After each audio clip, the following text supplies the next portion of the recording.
Is diabetes holding you back from living your best life? Get ready to take control of your health and rewrite your diabetes story. Join us on a transformative journey as we reveal a study where diabetics got worse continuing their medications and the hidden power of diet and fasting in combating diabetes.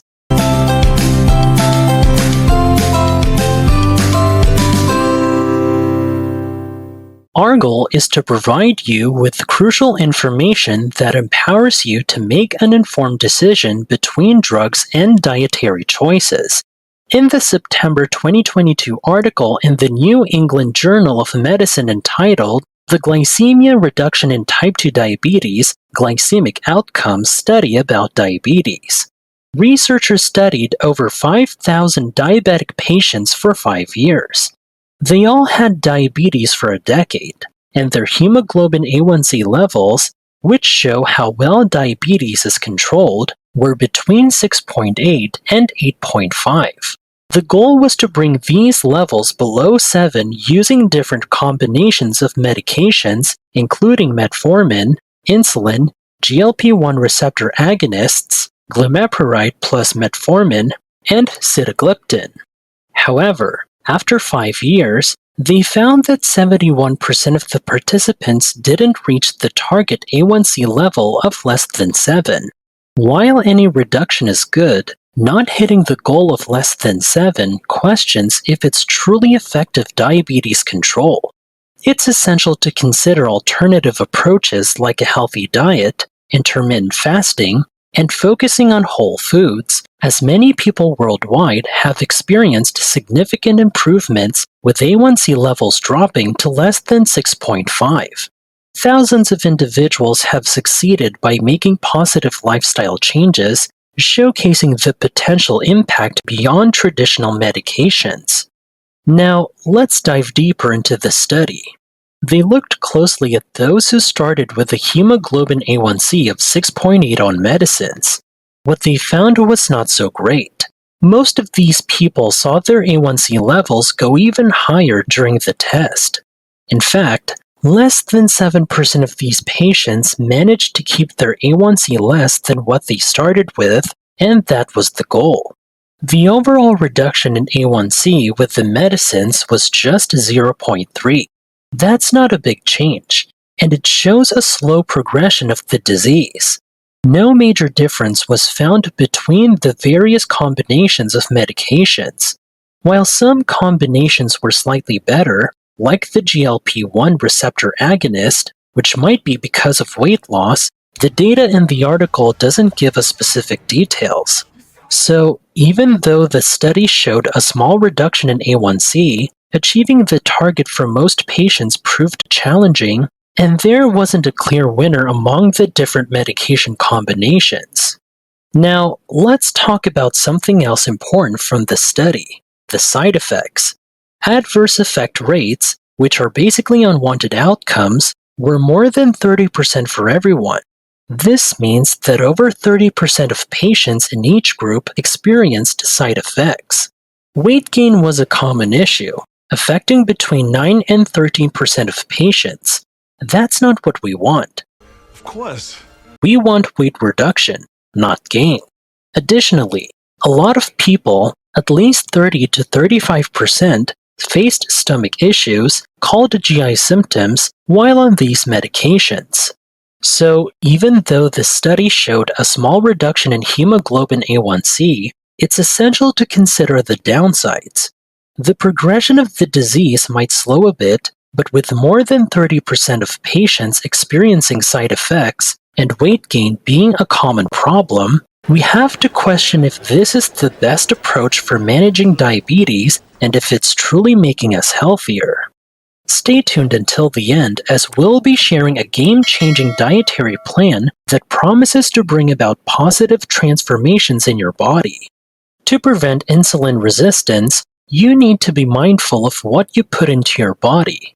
That means avoiding concentrated sugars, like in sugary drinks or candies, and steering clear of simple carbs, which are found in things like white bread or cookies. These things make your body produce too much insulin, causing insulin resistance. So, as someone with diabetes, it's important to cut down on sugar and skip simple carbs. Instead, focus on foods with complex carbohydrates and lots of fiber, like whole fruits and veggies. Don't go for processed or refined foods. Choose real unprocessed food. The fiber in these foods slows down how fast your body absorbs them, preventing a sudden surge in insulin production.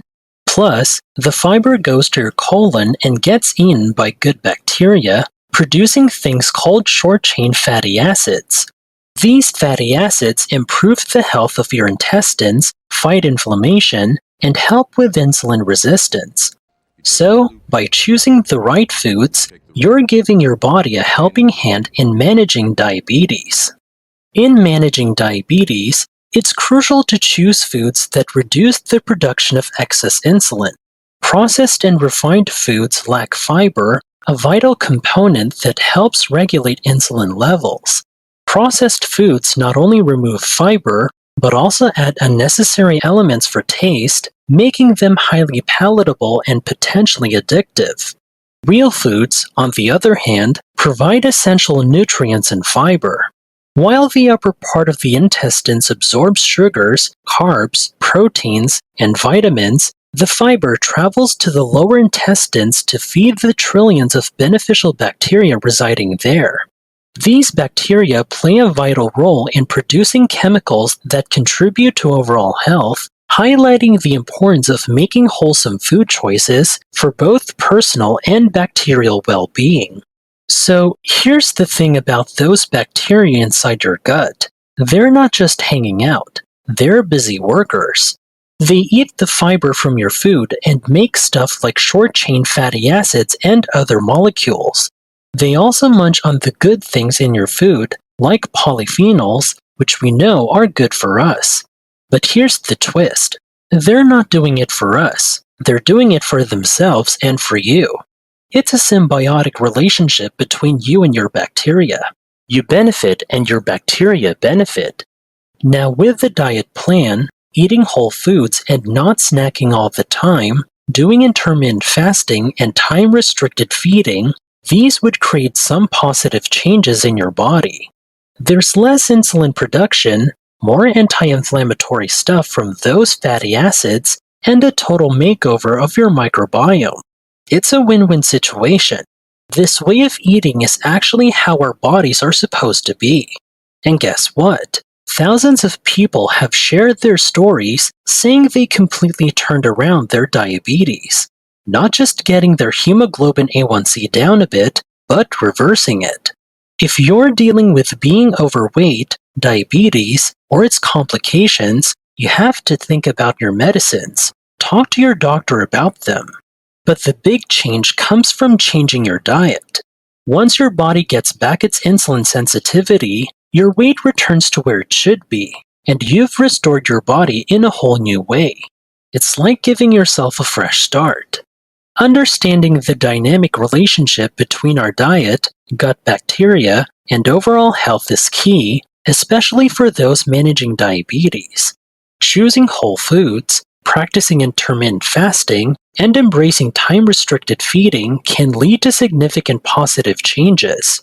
By fostering a healthier microbiome and improving insulin sensitivity, individuals have the potential to not just manage but reverse diabetes.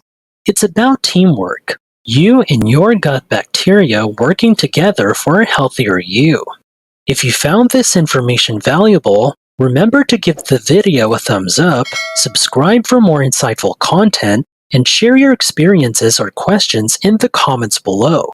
Thanks for watching, and as always, we wish you the best in your diabetes recovery.